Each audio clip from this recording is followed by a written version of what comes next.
অমরা এখন যশোর গদখালি ফুলের রাজ্য ফুলের বাগানে কিছু সময় কাটানোর জন্য আমরা এই মনোরম পরিবেশে হাজির হয়েছি।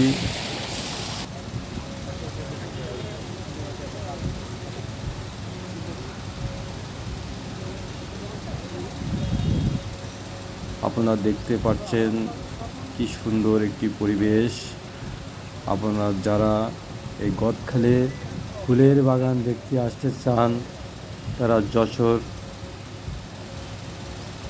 গদখালি আসতে পারেন এবং কিছু সময় এখানে এসে কাটাতে পারেন।